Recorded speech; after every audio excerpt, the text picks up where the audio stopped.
Mais do que a rotina, a pandemia do coronavírus mudou também a relação de muita gente com o trabalho.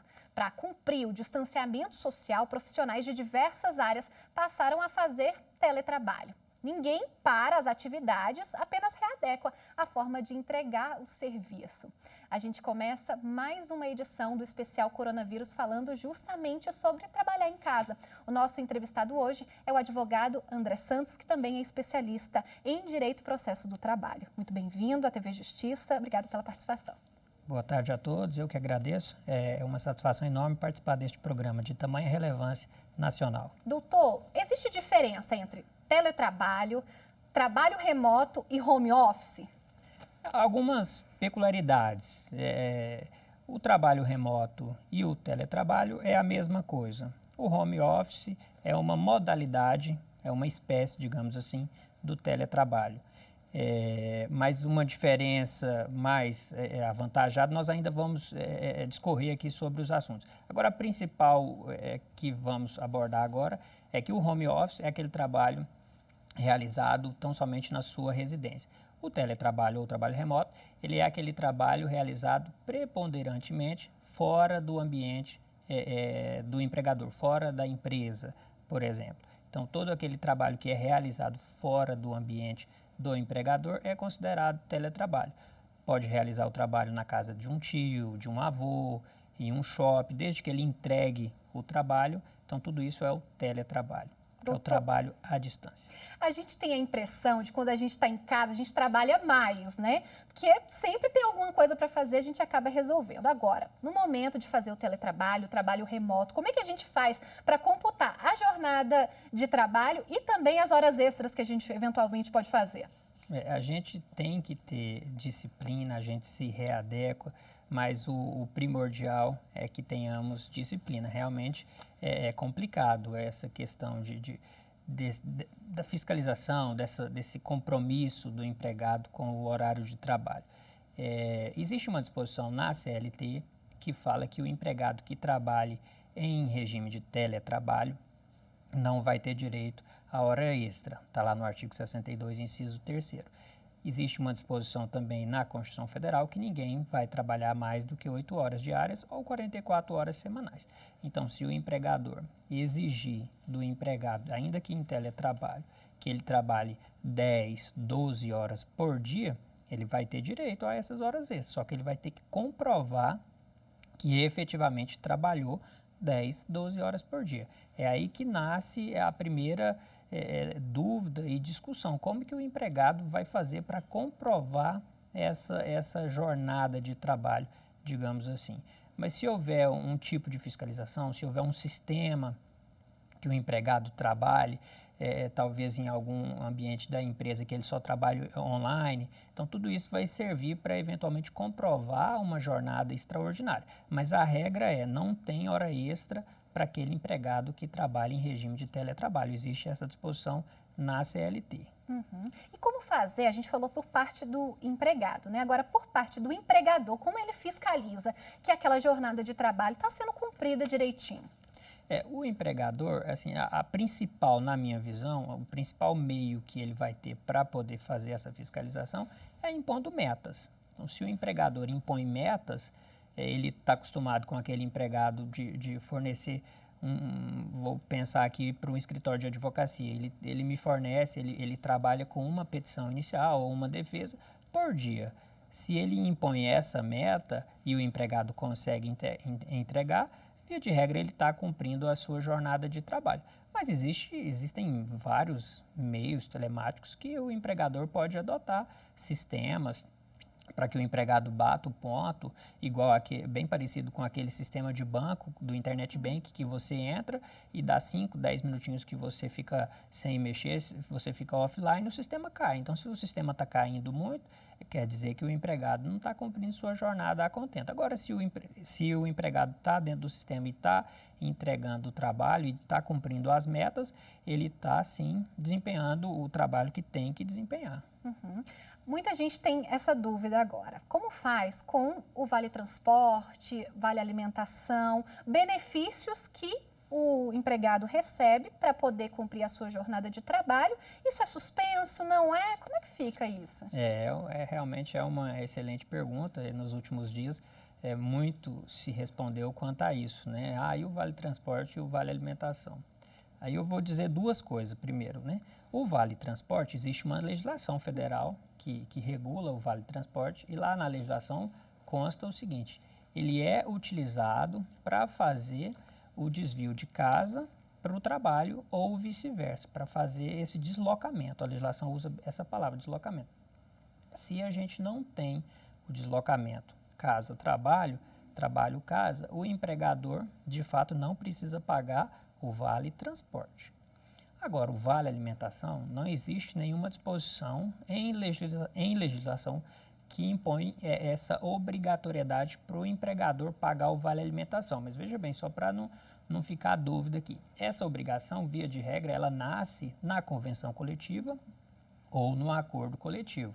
Então, se no acordo coletivo, na convenção coletiva, está disposto que o empregado vai receber o Vale Alimentação por dia efetivamente trabalhado, ele tem que receber o Vale Alimentação, seja em teletrabalho, seja em regime presencial lá dentro do estabelecimento do empregador.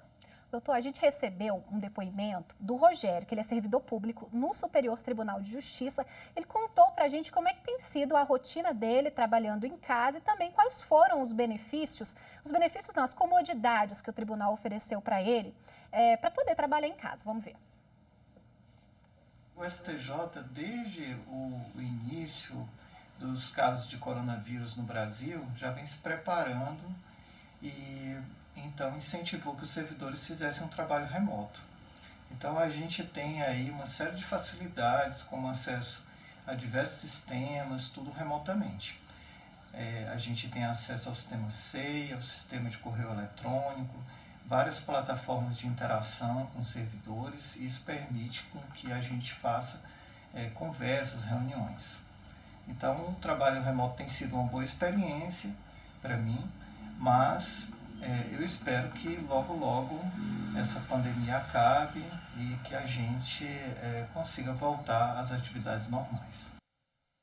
Doutor, o governo editou uma medida provisória que trouxe novas regras para o teletrabalho. O que mudou do que era previsto antes para agora?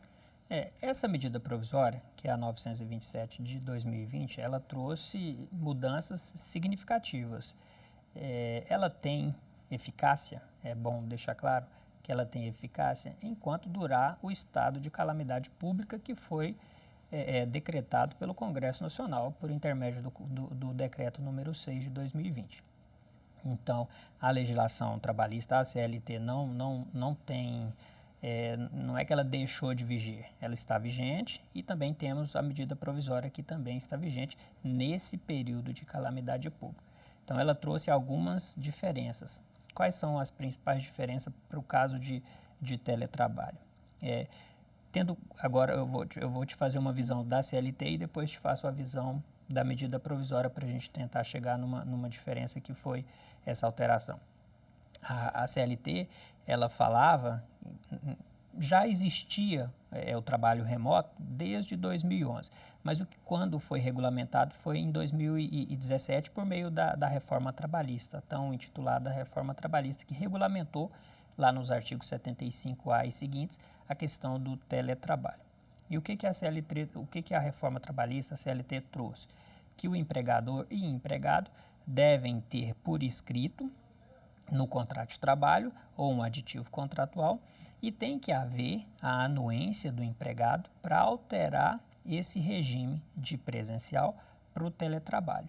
E do teletrabalho, para alterar do regime teletrabalho para o presencial, o empregador deveria respeitar um prazo mínimo de 15 dias. Isso é o que a CLT dispõe. Tem que ter um contrato, um aditivo, e tem que haver a concordância do empregado. Isso é na CLT. Hoje, na medida provisória, não. É uma faculdade do empregador colocar você empregado enquanto está trabalhando aqui dentro do meu estabelecimento, eu tenho essa faculdade de colocar você para trabalhar na sua casa ou em qualquer outro local, desde que seja preponderantemente fora do ambiente aqui do empregador. E essa faculdade do empregador, ela vai ser apenas comunicada, então eu vou apenas comunicar ao empregado a minha intenção em alterar o regime de presencial para teletrabalho, e esse comunicado vai ser com 48 horas de antecedência. Então, eu não preciso mais respeitar aqueles 15 dias, o empregador não precisa mais, e eu também não preciso mais do aditivo contratual e também não preciso da anuência do empregado. As principais alterações na medida provisória quanto ao regime de teletrabalho foram essas. A medida provisória, ela traz também um ponto que é que o empregador precisa oferecer os equipamentos suficientes para que esse teletrabalho seja feito. O que diz nessa questão? Na verdade, isso a medida provisória ela não alterou. Isso já está disposto na CLT, que o empregador deve fornecer os meios para que o empregado trabalhe. Mas aí tem uma discussão muito grande, né? Se o empregador tem que pagar, por exemplo, a internet, se o empregador tem que pagar a energia, tudo isso tem uma discussão muito grande. E aí o que os doutrinadores e o que a justiça tem nos dito? Que quem assume os riscos pela atividade econômica é o empregador. Então, via de regra, o empregador vai ter que dar a condição de trabalho para o empregado. Então, quem tem que assumir essas situações é o empregador. Mas aí o meio termo, qual seria o meio termo? O que a gente já paga ordinariamente continuaria com o empregado. O que seria extraordinário, por exemplo, na minha casa eu pago internet, pago energia e todo mês está ali dentro daquele valor. Agora, para eu trabalhar para o meu empregador, se eu mexo com um sistema de AutoCAD, por exemplo, que eu tenho que ter uma internet, um pacote de dados maior, e eu vou ter que fazer uma nova contratação de 50 megas, por exemplo, para 100 megas, quem tem que assumir isso é o empregador. Se a minha energia dava, em média, R$100 mensais e agora vem 150, quem tem que assumir isso também é o empregador. Então, o que ordinariamente eu pagava, eu continuo pagando. O que é extraordinário, fugiu do ordinário, o empregador vai ter que assumir. Computador, ambiente de trabalho decente, o empregador também ele tem que zelar pela saúde do empregado. Está lá na CLT que o empregador ele tem que fornecer um ambiente de trabalho seguro. E o empregado está trabalhando em regime de teletrabalho por uma imposição do empregador. Então, ele também é responsável por essas situações. Não pode deixar o empregado trabalhar de qualquer jeito se ele não tiver pelo menos uma cadeira para sentar ou um computador, algo para que ele mantenha a sua postura. Senão, depois daqui 30 dias ou 90 dias ou um ano, ele vai ter um problema, uma ação trabalhista por uma doença ocupacional, por exemplo. Como cobrar isso do empregador sem parecer inconveniente? É muito complicado, né? Mas o empregado, ele tem que ter voz, e ele tem voz, ele tem que falar, olha, tudo bem, já que é uma imposição, a medida provisória nos trouxe isso, eu sou obrigado a trabalhar em regime de teletrabalho, só que lá na minha casa eu não tenho computador, eu não tenho um escritório, eu não tenho nada. Ou o empregador vai ter que fornecer um ambiente fora, não necessariamente precisa ser na casa do empregado, ou ele vai ter que construir alguma coisa com o empregado, vai ter que fornecer uma mesa decente, uma cadeira decente, um computador. Isso, assim, é lógico e básico que quem tem que fornecer é o empregador, para que o empregado preste esse serviço com excelência, como deve ser. Uhum. A Luciana, que a gente vai ouvir o depoimento agora, ela tem uma empresa de tecnologia e precisou adotar o teletrabalho com todos os colaboradores. E ela vai contar para a gente um pouquinho como tem sido essa vida e a fiscalização desses trabalhadores. Vamos ver. Correto. Nós tivemos que realmente agir com a comunicado aos nossos colaboradores, informando que a partir de então trabalhariam em casa. E o próximo desafio que tivemos é como manter a excelência sem estar vendo, né, o que eles estão fazendo. O que nos ajudou bastante são ferramentas que nós já utilizamos de comunicação, que é o WorkChat, o Workplace. Nós também temos funcionários, nossos colaboradores são da área de tecnologia, o que nos trouxe um certo conforto e sabendo que eles não teriam dificuldade. nós prestamos serviço, prestamos suporte aos nossos clientes e temos conseguido caminhar, né? Tem sido desafiador, mas também vemos também o empenho dos nossos colaboradores em prestar esse serviço e continuar com o nosso padrão de qualidade. Muda o regime de trabalho, muda alguma coisa no salário da gente? Não, também é outra pergunta que muito foi feito durante essa semana, se podia, se não pôde.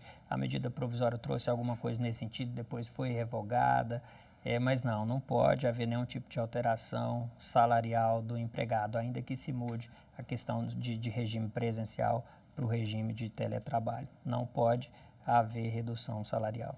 Doutor, a gente fica em casa, tem emergência com o filho, tem emergência com o cachorro, aconteceu alguma coisa no prédio, precisa sair, se ausentar do serviço em algum momento. Como é que faz para compensar? Vai de bom senso, não vai?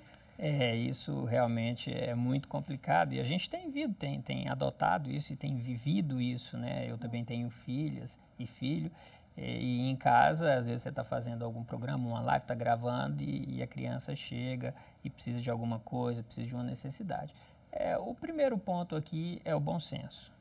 Se o empregado e o empregador tiverem de mãos dadas e nenhum quiser aproveitar do outro, eu penso que o bom senso vai resolver essa situação. O empregado ele tem que saber que ele tem que desenvolver aquela atividade, aquele trabalho, ele tem um horário para ser cumprido. Se ocorrer uma emergência, ele tem que alongar um pouco para tentar compensar. Se ele trabalha por meta, ele tem que entregar aquele trabalho. Neste momento que nós estamos vivendo, mais do que nunca a gente vai precisar da confiança plena entre empregador e empregado. O empregador confia no empregado e o empregado também confia no empregador. Porque penso eu que ficar desempregado neste momento em que o país está caminhando, está vivendo, não é o melhor caminho. Uhum. Em quais casos, por exemplo, em caso de muitas pessoas têm, e mais a parte do empregador, é que há necessidade, por exemplo, de fazer uma demissão, ele vê que a conta não está fechando. Em quais quesitos um funcionário ele não pode ser demitido de forma alguma? Olha, o empregado que não pode ser demitido é aquele empregado que goza de estabilidade. Salvo isso, é um direito potestativo do empregador de demitir o empregado desde que arque com as suas verbas rescisórias. Agora, aquele empregado, por exemplo, uma mulher que esteja grávida, ela não pode ser dispensada. Empregado público que goza de alguma estabilidade, não pode ser dispensado. Agora, o empregado privado, o empregado particular, via de regra, não tem nenhuma estabilidade, salvo as estabilidades legais, membro de CIPA, mulher grávida, gestante, né? Fora isso, o empregador tem total autonomia para poder dispensar o empregado. E aí tem também algumas estabilidades que são determinadas em convenção coletiva e acordo coletivo. Uhum. Preciso ficar atento, então, nesse momento, a acordos coletivos. Sim, tem que ficar atento, não só neste momento, mas em todos os períodos. É lá que nasce, por exemplo, um anuênio, um quinquênio, a questão do valor do vale alimentação, quanto que vai ser pago, eventual plano de saúde, se o empregador vai pagar ou não, tudo está nascendo e nasce no acordo ou a convenção coletiva. E não existe uma legislação que impõe essa obrigatoriedade para o empregador de pagar o auxílio alimentação, de fornecer um plano de saúde. Isso nasce na convenção e no acordo coletivo. E ele é obrigado a cumprir o acordo que o sindicato celebra. A gente tem mais um depoimento, dessa vez da Lorena, que está readequando a vida dela para fazer o teletrabalho. Ela que nunca fez isso, agora tem tentado manter aquela rotina, manter o bom senso que o senhor disse, para garantir a produtividade. Vamos ver. É a minha primeira experiência com o teletrabalho, hoje já é o meu 14º dia. Eu acho que tem a manutenção dos nossos hábitos na lida ali, que seria do escritório, se a gente traz para casa, a gente continua com a mesma eficácia de trabalho. Então eu tenho mantido os meus horários, a minha jornada de trabalho, eu tenho mantido a forma como eu me organizo, porque eu acho que isso traz muitos pontos positivos. Então eu tenho aqui o meu planner com o meu dia a dia de trabalho, a minha semana de trabalho, o meu mês com as minhas entregas. Então manter essa organização, mesmo no universo domiciliar, enriquece bastante. Tenho o privilégio também de poder ter uma área na minha casa que eu consigo destinar ao trabalho, que é um escritório, e a possibilidade também de trago todos os meus instrumentos de trabalho lá do escritório para casa. Então eu tenho o meu notebook, eu tenho os meus post-its, eu tenho a minha segunda tela, e isso tem favorecido muitíssimo o meu trabalho. Então é uma experiência nova, ela é desafiadora por uma série de questões, mas eu tenho certeza que a gente consegue manter a qualidade, talvez até um pouco mais, porque é um olhar mais atento, por conta do momento que a gente vivencia, que a gente consegue fazer as nossas entregas com muita qualidade.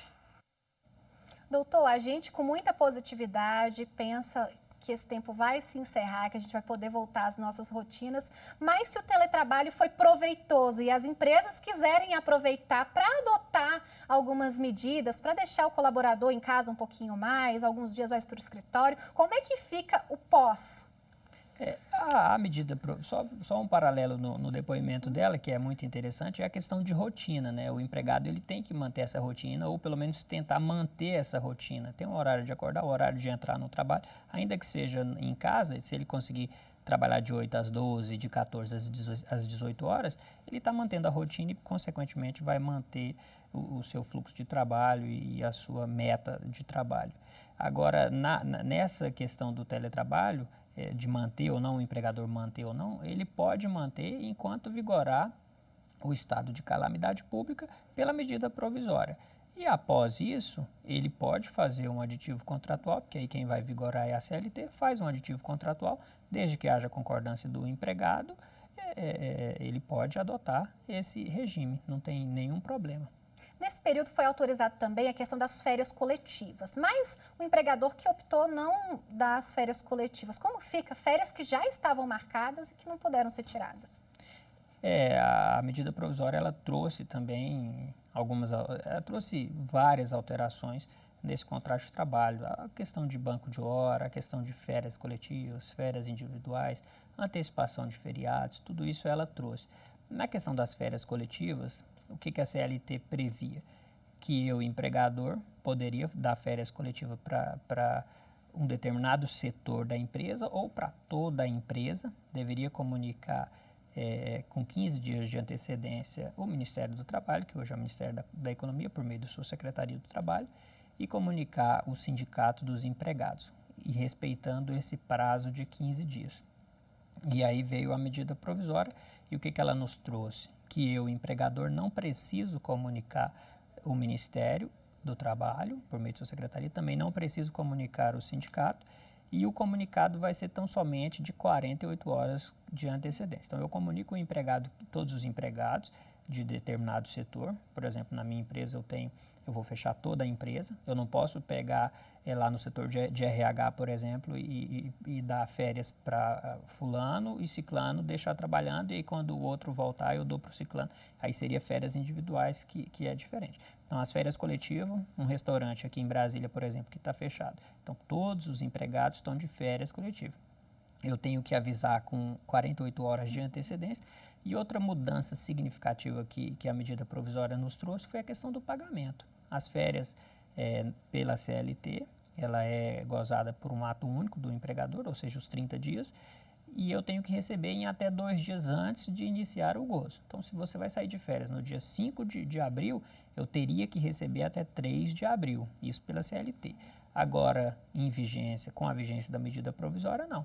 O pagamento vai ser tão somente do salário ali das férias até o 5º dia útil do mês seguinte e o terço de férias até o dia 20 de dezembro de 2020. Então, se eu comunico o empregado hoje, no dia 1º de abril, que no dia 3 de abril em diante ele vai sair de férias, seja coletivas, seja individuais, a medida provisória deixou isso livre para o empregador, também uma faculdade. Então, eu vou pagar o salário dele, que seria até o 5º dia útil do mês seguinte, que é maio, e esse terço de férias que o empregado tem direito até o dia 20 de dezembro de 2020. Ele vai ter um bom tempo aí para se organizar.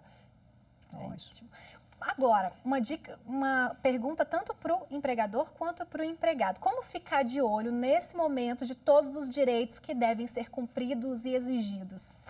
O empregador, ele tem que consultar um advogado, ele tem que ficar de olho até mesmo nos sindicatos de sua categoria e tem que ficar de olho nesses meios de comunicação. Aqui, por exemplo, nós estamos prestando uma informação muito válida, muito rica para todos, seja para empregado, seja para empregador, do que ele deve fazer, o que ele não deve fazer, o que pode, o que não pode. Por exemplo, ontem eu recebi uma dúvida de uma empregada que o empregador estava concedendo férias para ela, mas ela estava de atestado médico.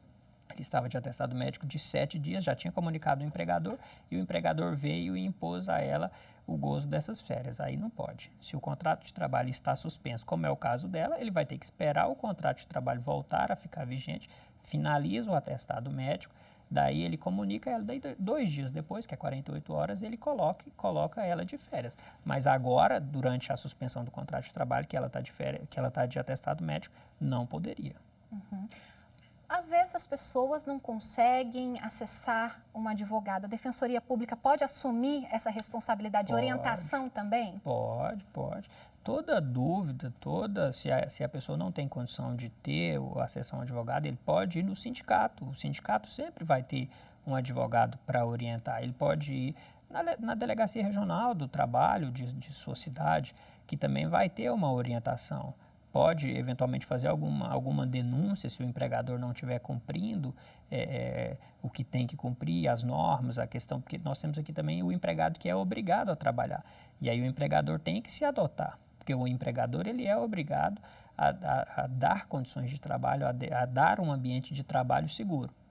Se nós estamos vivendo nessa época de pandemia, o empregador ele deve fornecer um álcool em gel, ele deve fornecer máscara para o empregado que trabalha diretamente ali com o público. Todo o ambiente de trabalho tem que ser um ambiente saudável para o empregado. Se o empregador não está fazendo isso, o empregado pode denunciar nos canais de denúncia mesmo, Ministério Público do Trabalho, Delegacia Regional do Trabalho, Advocacia, ele pode denunciar na Defensoria Pública, para, eventualmente, o advogado, a Defensoria Pública ou o Ministério Público tomar algum tipo de medida que deve ser tomada. Se eu estou em teletrabalho e adoeço, preciso de um afastamento do trabalho, funciona da mesma forma? Muda alguma coisa? Da mesma forma, não muda nada. Você vai apresentar o atestado médico, o empregador vai pagar os primeiros 15 dias, acima do 16º dia, quem vai pagar é o INSS. Nós estamos tratando aqui do empregado que é contratado, o empregado seletista com contrato de trabalho devidamente formal. Então, se tem esse contrato de trabalho devidamente formal, em carteira, registrado, os primeiros 15 dias, quem paga é o empregador e, acima disso, quem vai pagar é o INSS. Eventualmente, você quebrou uma perna, se você está com algum tipo de doença e não pode trabalhar, atestado médico vai suspender o contrato de trabalho. Em relação a acidente de trabalho em casa, como mensurar isso? Isso é muito complicado, mas aí volta naquele início, né, que o empregador ele tem que dar um ambiente de trabalho seguro. Ele até pode fiscalizar o ambiente de trabalho, seja na casa, ele tem que combinar com o empregado, ir lá fiscalizar como é o ambiente, onde é que está o escritório, tudo isso o empregador pode, só combina com o empregado. E se houver um acidente de trabalho, se for doméstico, aí não tem nenhum risco. Agora, se for, por exemplo, uma doença ocupacional, um problema na coluna, porque eu não tenho nem onde sentar, aí o empregador vai ser responsável. Agora, se for um acidente de trabalho doméstico, que não tem nenhuma vinculação com o trabalho, o que vai fazer é o empregador pagar os primeiros 15 dias e depois o INSS assume isso aí, porque quem assume os riscos da atividade econômica é o empregador. Tiramos muitas dúvidas, será? Eu acredito que sim. Muito obrigada, doutor André Santos, pela sua participação aqui com a gente. Até um próximo papo. Eu que agradeço. Uma boa tarde a todos. Bom, o especial Coronavírus fica por aqui. Obrigada pela audiência e até o próximo programa. Tchau.